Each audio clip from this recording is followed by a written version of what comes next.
Welcome back to another episode of Unraveling Crypto.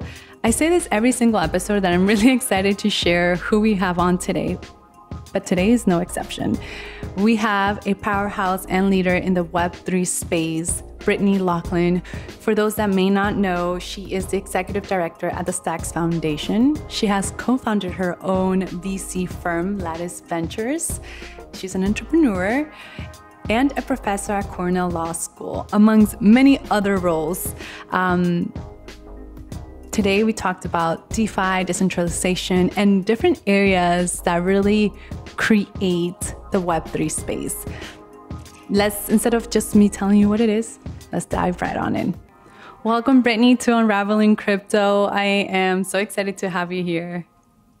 Yeah, thanks so much for having me. Yeah, so there's many areas that I want to touch upon and kind of pick your brain and with this conversation, but I love to start with, what are you most grateful for? Yeah, well, what immediately comes to mind is just the people in my life. So I have a young child, and I have a family, and I feel really grateful for them. But also just even in the team that I work with, just telling my team yesterday, how grateful I am that we get to work together, we get to solve hard problems together, and it just really leaves me inspired to show up every day and work on things, no matter whether it's highs or lows. Crypto markets always going to be crazy. Yeah. So being able to have great people to work with, not only in our company, but also just the broader Stacks ecosystem. It's been really fun to show up every day, even when we have some challenging market news. Yeah. And I think you said something really important, that no matter what the conditions are externally, having a community and people you can kind of come together and think with, or just be around, really makes a difference during hard times. So what's your superpower? This is a question I always ask, that thing that comes to you most naturally, and you probably have been doing it from a very young age. Yeah, I think, I think it's around community. It's how do we, find things that, common goals that people want to achieve, and trying to get the right pieces in place so people can kind of make those bigger realities. So I've seen that in being in high school and being the student council president and being all right, we're going to all come together and organize and do some really cool stuff. Or, now at the Stacks Foundation, it's wow, we're a small team, but we're helping this ecosystem of thousands of people. And, there's so much value being created. And it's okay, how do we make sure we're accommodating different types of people, make people understand what it's all about, and find ways that they can easily get involved and feel included and be part of that community. Yeah. I love that. So I want to ask you about your background, and you have so much experience and a lot of things that you are working on, but I guess I love to start with, how did you get involved in crypto? Or when was the very first time that you heard about crypto, and what drew you towards this path? Yeah. So I was, in tech, but I was working in venture capital. I was working at a firm called USV. They're known for investments in Twitter and Kickstarter and a bunch of these Web 2 companies. And in those conversations, we started looking at what was called Bitcoin tech. So, it was Bitcoin, it's this really interesting thing.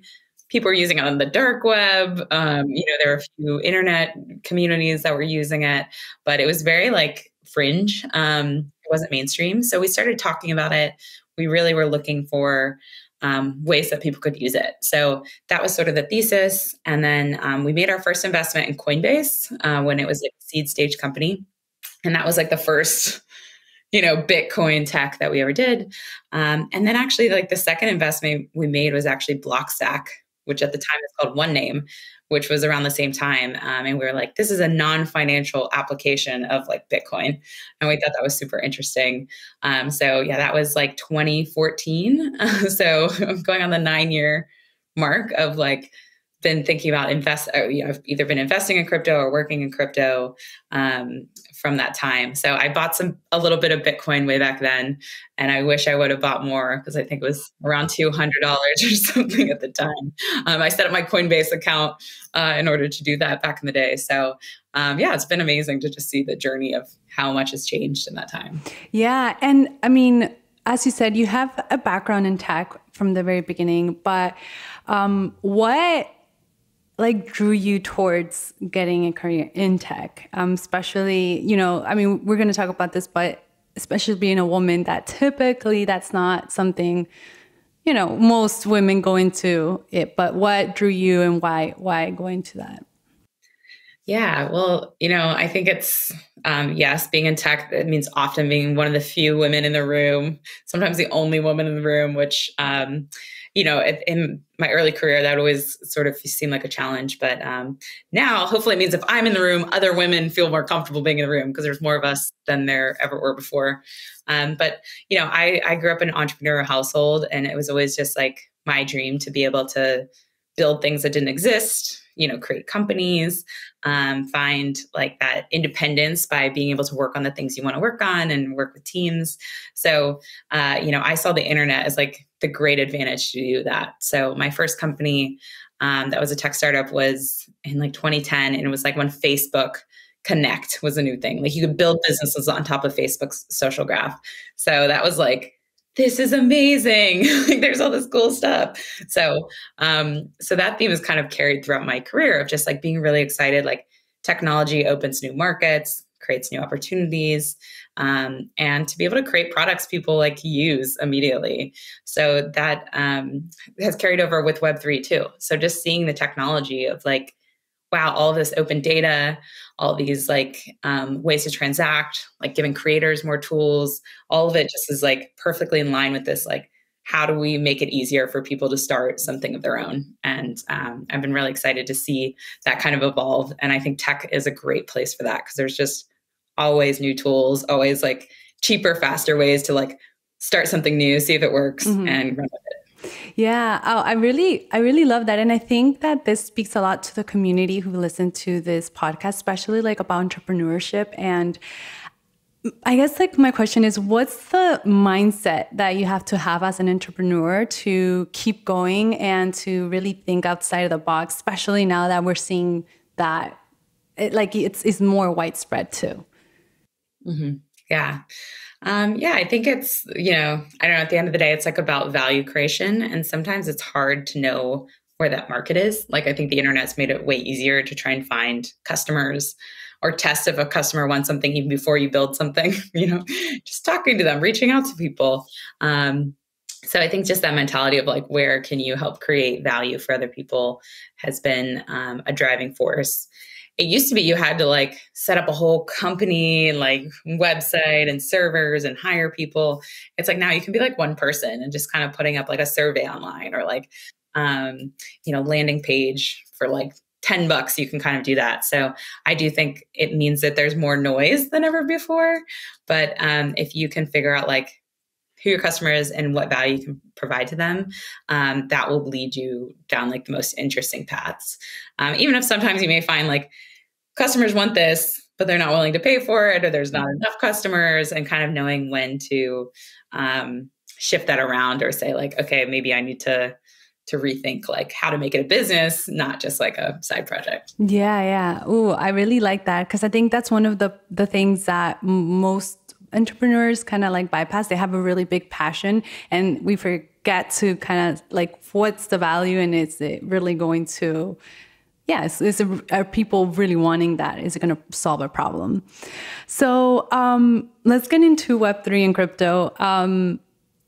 It's so vast. There's so many rabbit holes within the space. Where if somebody's new, they've heard about crypto, NFTs, and DeFi, maybe just like buzzwords here and there, decentralization, like where would you tell them to start? Or like what's one area that you really think could unravel a lot of things for somebody to get into it? Yeah, it's a great question. I feel like this question was easier like a few years ago because it was like either buy a token and hold it or, do something else. So now there's so many ways, like you can like mint an NFT, you can, buy tokens, you can get loans, you can just kind of do way more things. Always the simplest is like, just buy a little bit of Bitcoin, let's say $20, I don't know, $40, like something that you may spend on like a nice meal, and set up the wallet, figure out how you have to do that, figure out what these private keys are, just an amount of money that makes you pay attention. It's like an investment in your education. Who knows if it's going to go up or down. So not financial advice, but more like that education of like all of the pieces. And then I think in that journey of trying to figure out like how to do that, how to hold it in a wallet, you'll land on like interesting communities of like people who will help teach you and have ideas for you and do cool stuff with that. So I think that's a great path. If you get involved with stacks, I think that's another great place because you don't have to spend a lot of money. You could mint an NFT. Maybe it's like $1 to sort of buy an NFT from someone and think about like, what does that mean? How does it come into my wallet? What do I do with it? And kind of going down that like education rabbit hole too is like, $20 investment in your education. You can probably pick up a cool piece of art and learn a lot about crypto just by doing stuff. Yeah, that's a great way to start. So as a professor, you're also a professor at Cornell Law School.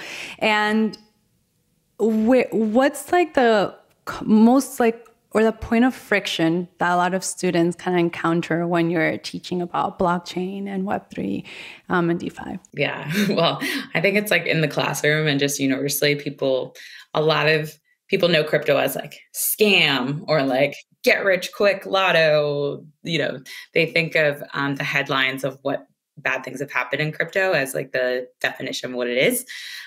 So we usually start our Cornell Law class with what is money? Like going back, like why is like value transfer like such an incredible innovation, and why does it, kind of make us rethink, what money is? So people think of paper money and they're like, this is valuable, this is like real, but Bitcoin is fake. It's like, well, money's kind of fake too. There's government backing, but it's not backed by anything. I think it's sort of rethinking like, why does money exist? It enables markets and it enables trade, it enables specialization. And so kind of getting down to those fundamentals of like, why do financial systems matter, and why could a global financial system be so important to everyone's lives? Not just in like a get rich quick, but more like how we trade, how we interact, how we have freedom for ourselves in different ways. So I think like we have to always like unprogram sort of the brain to get started at that fundamental level. Lawyers, they're all very good at asking questions and being skeptical and kind of going down some of the paths of learning about like, yeah, there are some scams here in crypto and those should be ignored. But there is also huge potential for just game-changing technology that could change like everyone's life in the same way like the internet did. Like no one cared about the internet. It's like now I don't know how people would live without it. Yeah, it's just part of us basically. So yeah. On the opposite end, like what's the common thread that kind of makes everyone like, oh, I get it now, or the aha moment? Yeah, I think I don't know. So in our class we teach a lot about like DeFi. So it is about like financial systems and the movement of money. It's US centric, so most people maybe don't have a firm understanding of the banking system and like where money gets created and where it comes from. And so when we go through that sort of line of thinking, like loans get determined by the bank, but they don't have that much cash sitting on their balance sheet as they're giving out loans for. So when you hear these things about inflation and all that, like central banks are actually a big piece of this problem, not just the Fed. So it's some of these technical aspects that make people realize like, okay, like having competitive financial systems means having alternatives to a system that is very US centric and isn't reaching a lot of people. And then even beyond that, most places globally do not have access to a very stable financial system. They don't have access to stock markets. They don't have access to loans. They don't have access to credit. So if you're kind of stuck making a certain amount of money, there's not really a path out of that. And I think that kind of connection of one, the US banking system is more complicated than we give it credit. And then two, the fact that there's no access to financial tools in most places of the world makes them say like, like that's silly. It should be something that like is accessible to everyone. And that kind of usually gets the mindset of like, why isn't there a tool? And how would that tool have to exist? And who would own it? And you kind of get to these like decentralization, trustless systems, technology, all of those. Yeah. I mean, for me, when coming into the space, and something that I found a lot is that we don't have a lot of financial literacy, and especially like in the States, and I'm also from Colombia, and we totally lack that as well. And I think Bitcoin, crypto, Web3 really allows you to just think beyond just like what we think it is, just making money. And I think it's exactly what you said. And it's a total game changer and mindset shift to come and learn about these different types of things that are fundamental for being a human. So, and to just live and like really be successful. So I'm really excited because I also saw on your Twitter that you are going to be creating a course, right? Or a masterclass that's somewhat related to this. And I want to know more about it if you can share. Yeah. So, I've taught this, I've co-taught this class at Cornell Law for the past 3 years, and it's been well received. We always have a wait list of students. And I was invited back to continue teaching there, but sort of the gap is like, I wish more people had access to it. So the goal with this class is to basically take most of that curriculum, kind of cut it down. We kind of skip some of the deeper law components, but give folks like a high level overview of like how DeFi works, how you can think of a framework. So as all these new projects come online, things keep changing, you have a way to like evaluate what it is they're doing, why is that important, why might there be a gap in the market that needs to be there, and then also how to just be like kind of scrutinizing about how do the token economics work, how does governance work. These systems that we've heard about big failures of projects, typically people just skip over that part. They're like, how much money can I make? Or like, this sounds cool, let me buy it. And then there's like a huge challenge with the token economics, and that then triggers like a downfall of the project. So just so people can do diligence, and it's not just about investing. I think it's also like, maybe you're using this tool, maybe you're getting a company in this, a job in this company, or you're considering a career shift.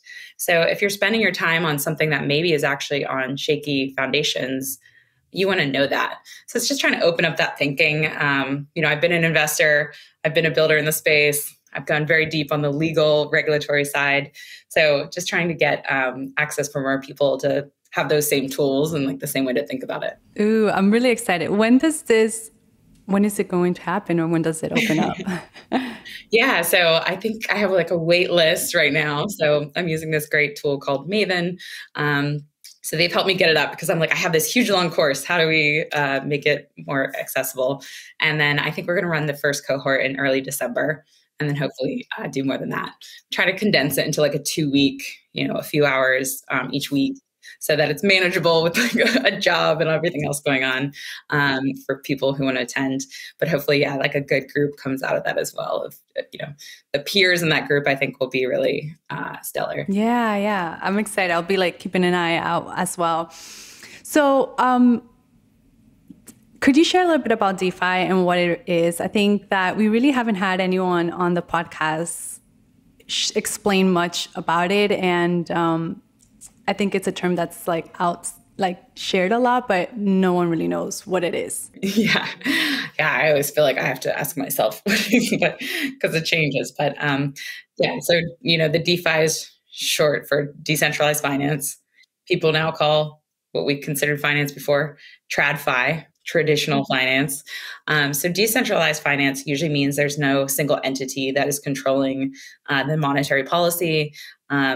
It's all built on systems of the decentralized web. So like the transactions are getting confirmed in a decentralized way. There's no single person that can change like the rates or change any of the pieces of it. So DeFi now covers every area of finance that you can imagine. So simple things like borrowing and lending. So like I have money, I want to lend it and earn a yield, or I want to take out a loan and I pay someone for that loan. So that's like the simplest thing you can think about with finance. And then it gets more complicated. There's more like, options and derivatives and other pieces of financial infrastructure that get represented in blockchains that people can use. So even things like trading and swapping are things that you would do in like a DeFi system. So there's quite a broad category there. But I think like that some of the most popular projects that we've heard about kind of fall under that. Everything from stable coins like Tether, USDC, to lending and stablecoin things like Terra and Luna, which we spent a lot of time in our class looking at. And it was like, as our class was going on, like Terra Luna kind of like imploded as we were discussing, the challenges with algorithmic stablecoins and how there'd never been one that existed and was successful. And then lo and behold, that sort of fell apart in real time. So there's like a very broad thing of DeFi, but I think you can just think about it as anything where there's a financial transaction that uses a blockchain to settle. Yeah. So I think one of the words that I think it's really hard for people to understand is decentralization. And I think also when we come from like Web 2 to Web 3, we are also expecting a lot of, like, we're still with the mindset of centralization, and it's just a really difficult shift. I guess my question for you is like, why is decentralization truly revolutionizing? And also like, what's the learning curve there? Yeah, that's a good question. I mean, I think it's, we can easily take for granted how nice it is to have other people managing our money and our security. And, I put my money in the bank and I don't worry if someone's going to hack it, like take out money. Whereas if you have a crypto wallet, you're custodying your own assets. And that's great because if you want to send them, if you immediately want to send a payment somewhere, it doesn't matter the size, it doesn't matter the time of day, you can do that. Whereas with the bank, they have restrictions. You can't do it. The bank's closed. You have to wait 24 hours. They may charge you a fee, to do that transaction. So I feel like there's kind of the small like trade-offs. But I think the decentralization as a whole is like, who owns Bitcoin? Who is building Bitcoin? It's like, oh, well, like, thousands of people are. And they're like, but why? And like, who do I go to if I have a problem with my Bitcoin? Like, who do I go talk to? It's like, well, no one. That doesn't exist. So I think that kind of you're on your own, but you're in company of many mindset is definitely a shift from having like a clear consumer chat box. This isn't working. Come help me out. I think in crypto, there's now a lot of places you can go to have more of that hand holding. So if that was really intimidating, you can access either crypto tokens or DeFi applications or any of that stuff without having to have the risk of holding all of your assets yourself or figuring that out, which is really nice. It wasn't like that a few years ago. But I do think like the underlying thing is like no single company controls this. And the benefit of that is that it means that a global audience can use it. But the downside is that there may be unforeseen risks in how it's being built or how it's being managed that could, crash it or just like highly fluctuate prices.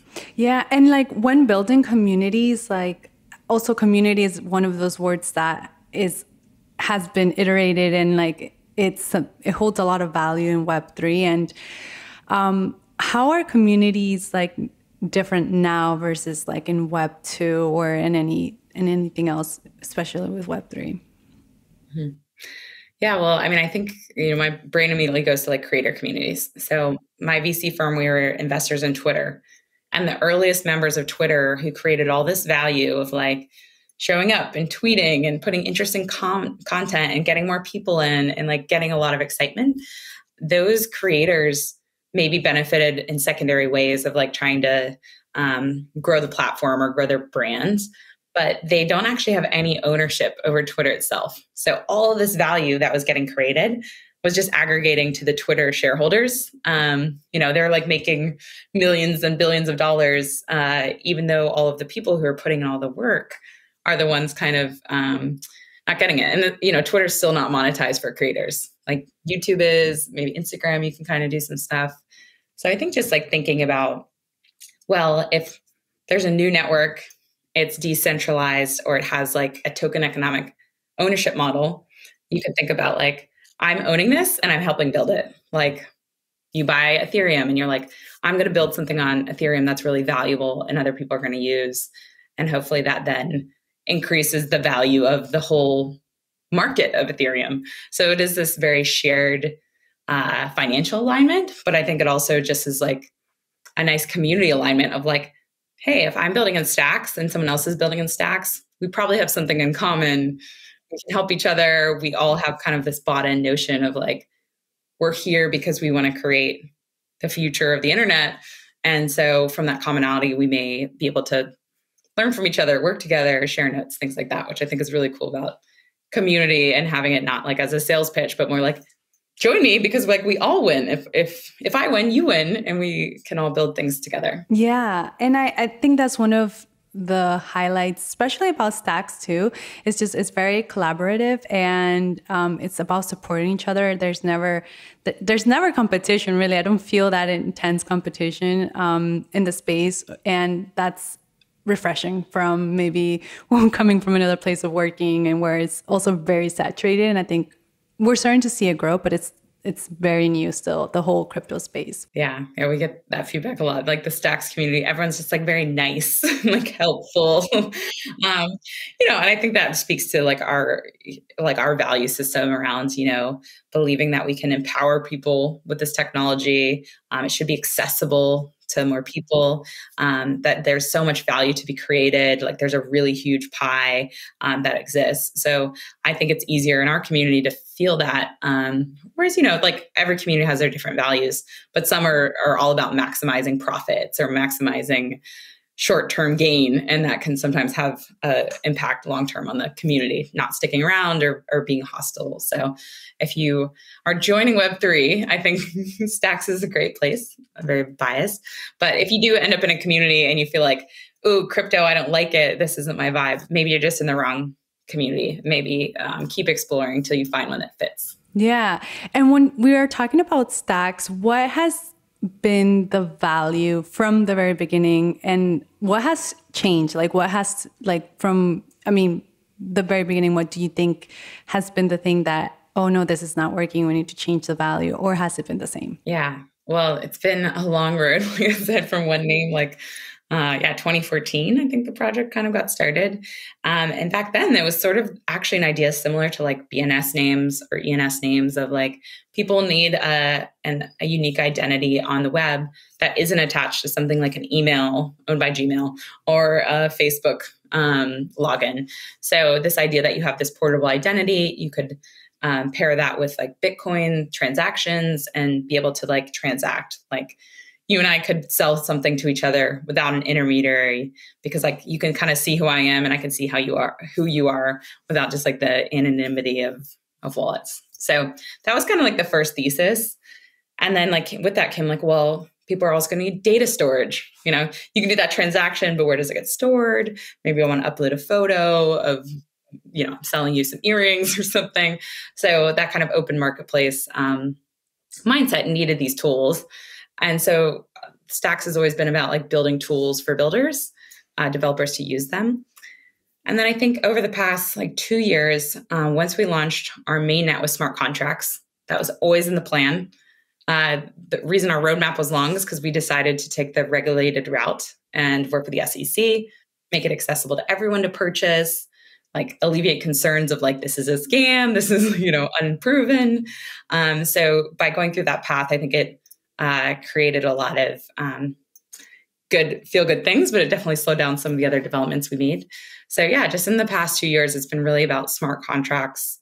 If you want to take everything that Bitcoin represents, all the accessibility, the security, the longevity of it, you can actually do stuff on top, which right now in Bitcoin, it's very hard to do anything but just like sort of send money back and forth. So that's been our key focus. And we've found like a huge community that's like very excited about that and like building all sorts of new tools and like minting Bitcoin NFTs and like BNS names. Like you have a name that's on Bitcoin that only you can own. Like those kind of things have been really cool to see. Yeah. And looking forward, what are you most excited about? Yeah, well, I think like in general, like when you've been through a lot of bear cycles, like, which I have, it's like, this is the great time to have builders, because what comes out on the other side is like what everyone's going to be using. And like when that next inflow of a lot of new consumers come in, they decide to try it out for the first time. That's like what gets built now or the things they're going to use. We saw that with like OpenSea, like NFTs were like, no one cared about them for years. And then you just see this huge reach. And I think like OpenSea is interesting because not only did people make a lot of money trading NFTs on there, but it really made a simple tool for any creator to be able to like, oh, I'm going to like sell my creation online. And it was like easy. It was simple. It was easy for anyone to sign up and buy. So like that ease of use didn't exist before those types of marketplaces.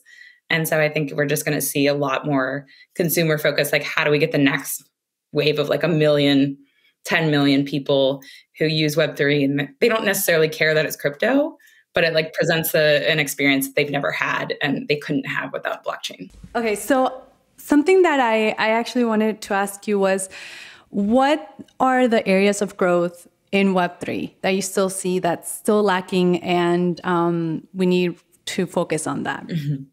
Yeah, well, I think it's still early. People say like GM, good morning. It's still early. There's still so many tools that I feel like, could exist that don't.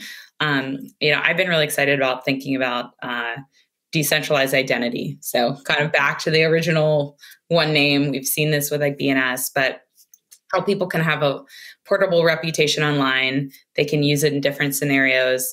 And it goes beyond just like a wallet of like what you buy, but it's like, your experiences, like the skill sets you could bring to a group. Because I think that is very important in like kind of two fields. One is like DAOs. And I think like decentralized autonomous organizations. This is where like a collective of people decide to come together to like create a solution or buy the Constitution or do all sorts of different things. But I think that's like a true unlock of Web3. And I think if you can actually bring your reputation into those and kind of prove like, you're really good at a certain thing and you want to contribute, and that contribution can be immediately put to work, will be a lot easier than right now. It still feels a little bit like if you're like a celebrity in like the Web3 world, you have way more influence than maybe you need to. So it's just like, how do we make those reputations easier to port?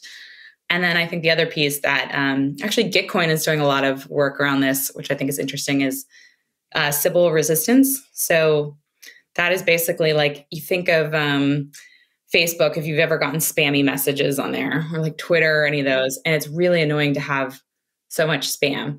And so in a decentralized place, there's not like a big company working to like, get rid of spammers and like put in all these protections to make those bots not exist. And so in a decentralized world, we really need to rely on better technology to try and verify like people are real people. So bots can easily be kind of like filtered out, because otherwise like the next consumer experiences are going to be really riddled, I think, with like bots and spam. This is like the number one problem of the internet. We just exist in these spaces where a lot of it gets kind of like muted out. So how can we do that in a decentralized way? I think is super cool to think about. Yeah.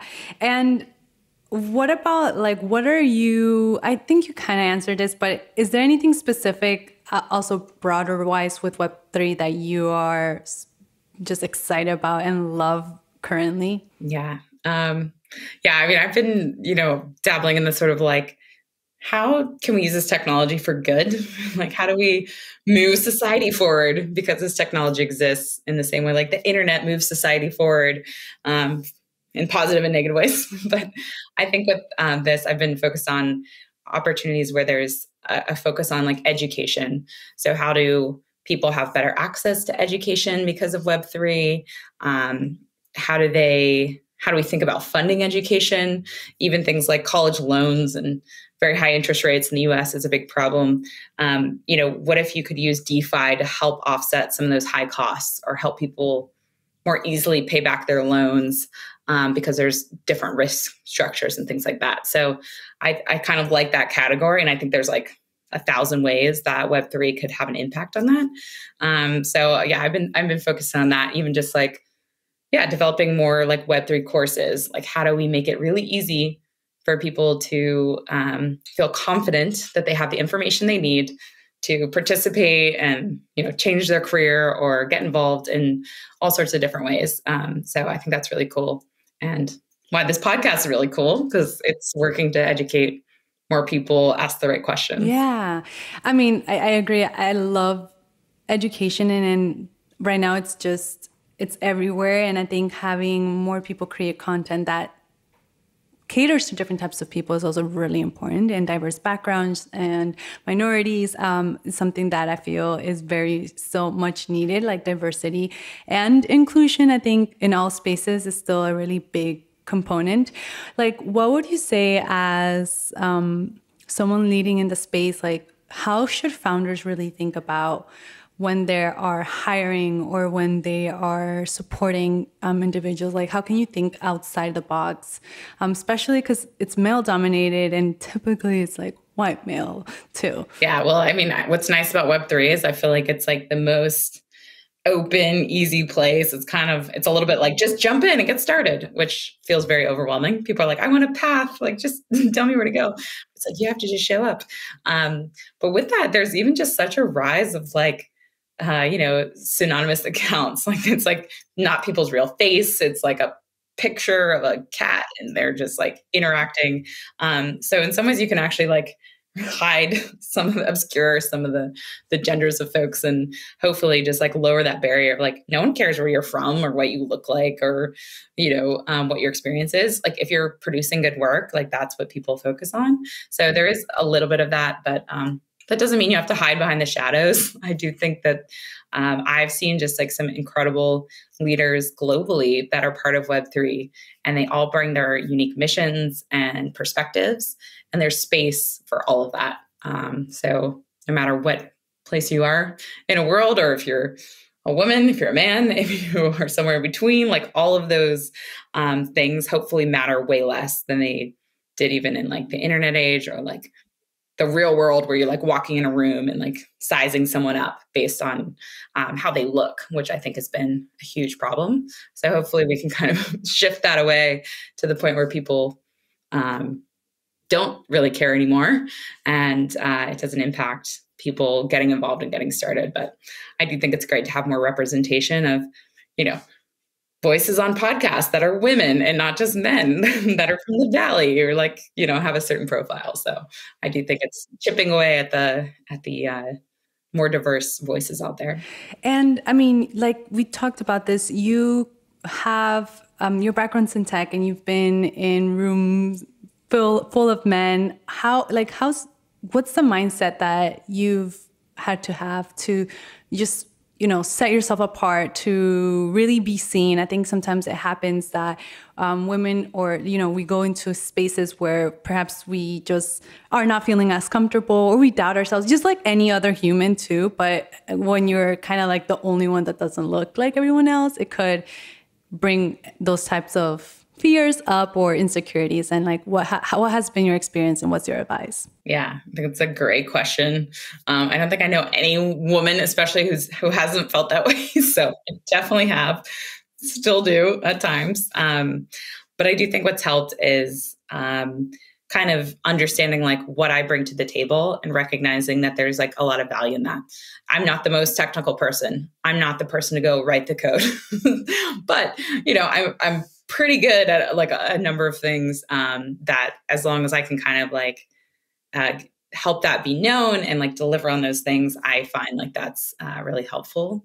But I do, being sort of like a leader in Web3, I run an organization, and being a woman, it's like my work style is very different than a lot of my peers who are male. And it may be different, not just because we're male, female, but we just have different experiences. And I had a lot of insecurity about that at first. Like, I don't act like they do. Like, are they not going to take me seriously, or it's not this? So I worked with like a great coach who was just like, you're there for a reason. And like, your leadership style is there for a reason. It attracts different people. You build your team in different ways. And like, those are all net positive things. And like, you should just focus on like, that's positive. And so it's been great to, build a really diverse, amazing team. And I think it's because, our team feels very different than other teams. And so if that's the right fit for you, it's a great place to be. And if it's not, then like, that's okay. You can go find a job somewhere else. But I think just kind of like having confidence and like being the same is not the goal, but like trying to be the best leader you can and continuing to improve, or whatever role you have, just continuing trying to level up as yourself, I think is like what's been really helpful. Yeah. And like, what would you say are your like leadership values or qualities? And like, what's natural for you and what do you think of when you're building a team? Yeah. I think for me, it's like people should be able to bring their like whole self to work, not just like a portion, which just means like if you're frustrated by things or you're having a bad day or like you need like 2 days off because like something really big has happened, like that, totally great. Like that's I think a normal part of it being part of your life. And I think that creates a lot of empathy for like different types of leaders in our org. And then how do we help them equally become the best leader that they can? So, having coaching resources, giving like a learning and development budget, just like helping them improve and not sort of trying to standardize. There's only one way to do this. And then the counterbalance to that is like, how do you create accountability and clear objectives for people so that they can like work towards those things at their speed and their style, but everyone feels aligned, that everyone's getting things done and things are moving forward, which is helpful because like we have a fully remote team. We're like global. We have certain hours people are online, but outside of that, it's like some people work late at night, some people are up in the morning or, different time zones. So I think you have to just build a lot of trust within your team. And so like, that's another key thing we try and do. And yeah, like have fun doing it and just, I don't know, like making sure people are aligned on the same goals. And if they aren't, then it's like, okay, then this isn't the right place. And like trying to make it really easy to like get on board. But also if it's not the place, then trying to find a better home for those people too. Yeah. So, I mean, you have so much experience. You're the executive director of the Stack Foundation. You also co-founded your own VC firm. You're an entrepreneur. You're a mom. Like, there's so many different roles that you're in. How do you keep balance? And like, yeah, and the technology also moves so fast. Like, how do you keep balance for yourself and just mentally, emotionally, and in all types of levels? Yeah, well, you can't do it all at once, is the saying.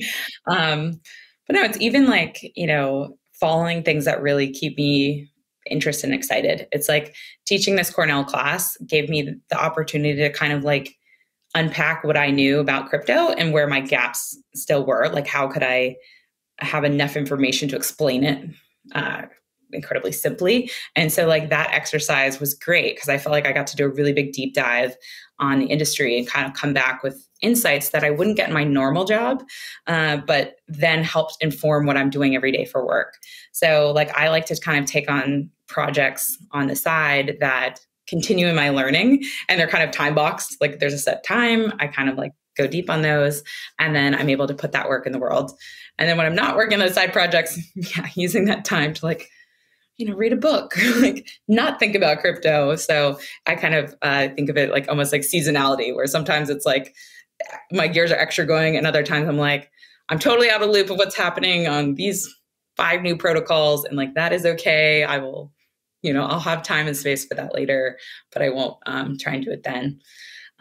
So yeah, I think that helps. And then I have a young child, and like good childcare is like essential to having 2 working parents is, I think, just, like recognizing that that's like a huge value add, especially when COVID has made things very crazy for certain families. So I do think it's like, it's not possible without that. And I won't even pretend it's not. Yeah. One thing that I really take away from what you're sharing is that it's also patience, right? Like everything that you've been building isn't happening overnight. It's like it's been compounded. And I think a lot of individuals get frustrated because you also set these mental limits and time constraints of when you need to accomplish things. And it's kind of like giving yourself patience and just commitment and consistency, I think. That's spot on. Because even with crypto, it's like 5 years ago, I guarantee you, I could not tell you that this industry would be where it is today. So it's one of those, like, keep following the things that interest you and keep leveling up your learning, because it's like, you have no idea. Like, DeFi summer came out of nowhere, and then it's like NFT summer, like totally things that we couldn't have anticipated. But if you have these core understandings, it made it a lot easier to like kind of fit it into the mental model than like waiting for the perfect time to like get involved, because it's just like, it's always going to change. Yeah. So we're going to wrap up, but I have just two more questions. What are you most proud of right now or today? Like, out of everything that you've done, what's the thing that you're most proud of? Oh yeah, that's such a good one. It's both like, oh, well, I'm proud of a lot of stuff, but also like, not too proud. Right now, I'm feeling like really proud about, what we've done with the Stacks Foundation. It's, it'll have been in operation like almost 3 years, and kind of taking it just from this like wide mandate of like grow the ecosystem to operationalizing it, building a great team, continuing to adjust to the market and the ecosystem and like its needs, and being a place where we've built an incredible community. And I think we're known for that in our ecosystem, and even other ecosystems people sort of attribute. And I think that's only possible by like, creating good values, creating good community. And so I'm very proud. I'm very proud of the team and all the people who've been involved to do that. But I'm feeling very grateful that, we're just kind of at this interesting spot, and it's going to continue to be interesting over the next year with some awesome upgrades and cool stuff coming. But I feel like we're in a really good place. Yeah. And what about, I guess, what we would call failures or lessons? Like, what has been maybe a lesson that you've learned from something that didn't work out, or you had to pivot and change? Yeah, well, I feel like I've had a lot of pivots and changes. I think it is about being flexible and being, just kind of real about the opportunities and like what are the things that like are going to be really interesting for you to work on and continue forward. Because I do think like even like sort of stepping out of Blockstack full time, where I was working to help launch the foundation, it was so unknown, and it felt really risky of like, not that many people have ever done this. It's really hard. There aren't instructions. So trying to take kind of like that leap of faith, and not only on the project, but also on myself of like, okay, like I know that we can systematically build this and create something of value. But then continuing just to like learn. So like I organize a group of other Web3 foundation leaders, because I'm like, hey, we all are doing the same type of stuff. So, I'm sure we can learn faster if we learn together. So that sort of idea of community learning keeps coming up in my career. But I do think that when there are hard times, that has always just like led me to the right path of like, follow what interests you, know your skill set, and keep learning. Yeah, it's like a nice recipe for like navigating through. Okay, so the last part is a lightning round. I ask just a series of questions, and you answer them as quickly and as concise as possible. Are you ready? Okay, so what's your favorite book? Oh, damn. Good ones. I love Artist's Way. It's a great book about bringing creativity into your life. One piece of advice to share with the world. If you want to start something, do it. Worst case, you can always get a job. Your go-to drink? Right now, it's like sparkling water with pineapple juice. Ooh. One thing you can't stand? Soft shell crabs. What do you value most? Good health and family. Two answers. And what do you love most about yourself? Just optimism, I guess. Makes life easier. Yeah, it's been such a pleasure chatting with you. Thank you for taking the time. Where can people connect with you or hang out, or where do you spend most of your time? Yeah, thanks. So Twitter is a great place to find me. My handle is like BR_TLAUGHLIN. TTANY. And usually from there, you can find, various other things about Stacks and this course and different things going on. So yeah, but thank you so much for having me. This was really fun. Of course. Okay, I'll share all of your links and then, thank you again.